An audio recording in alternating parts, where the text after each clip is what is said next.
আসসালামু আলাইকুম বন্ধুগণ, আজকে আমরা এসেছি লক্ষ্মীপুর জেলার রামগতি উপজেলার আলেকজান্ডার মিনি পার্কে। আমরা আলেকজান্ডারের এই মেঘনার কোল ঘেঁষে যে মিনি পার্ক তৈরি হয়েছে, এটি আপনাদেরকে মূলত ঘুরিয়ে ঘাড়িয়ে দেখাবো ইনশাআল্লাহ। আপনারা অবশ্যই আমার সাথে থাকবেন।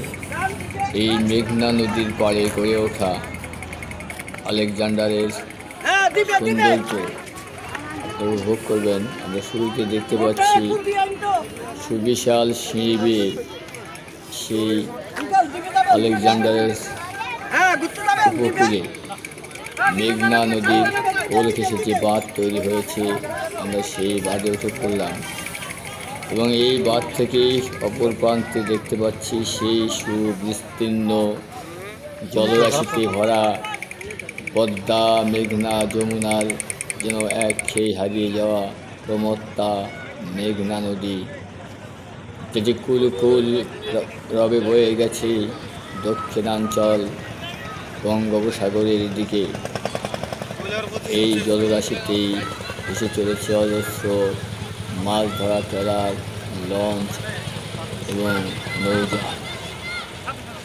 এখান থেকেই সামনে অদূরেই একটি দ্বীপ রয়েছে, যার ভাড়া যাওয়া আসা মিলে 50 টাকা। আপনারা চাইলেও নৌকা যোগে ওই পার থেকে ঘুরে আসতে পারবেন। মেঘনার কোলে গড়ে ওঠা এই আলেকজান্ডারের উপকূলে যে প্রাকৃতিক সৌন্দর্য আর নদীর কিনারে যে শিলাপাথরে বাঁধা দক্ষ সৌন্দর্য সত্যি যে কারো হৃদয় ছুঁয়ে যাবে।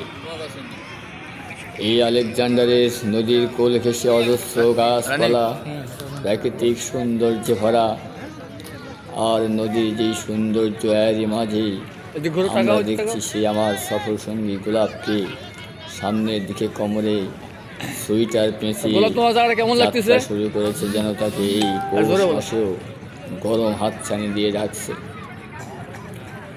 কেননা নদীর সেই বাতাস অবশ্যই গরম। এই নদীর কিনারে পড়ে রয়েছে অজস্র পাথর খণ্ড, যা এই বাঁধটিকে রক্ষার দায়িত্বে নিয়োজিত। এখানে আমাদের পাশাপাশি অনেক দর্শনার্থী এসেছেন, কেউ বা ছবি তোলায় ব্যস্ত, কেউ বা সৌন্দর্য উপভোগ করায় ব্যস্ত, আবার কেউ বা খোঁজ গল্পে ব্যস্ত। এখানে নানা ধরনের দোকানপাট সারিবদ্ধভাবে রয়েছে। এই নদীর কোল ঘেঁষে আমরাও হাঁটছি, মনটা আমাদের জুড়িয়ে যাচ্ছে।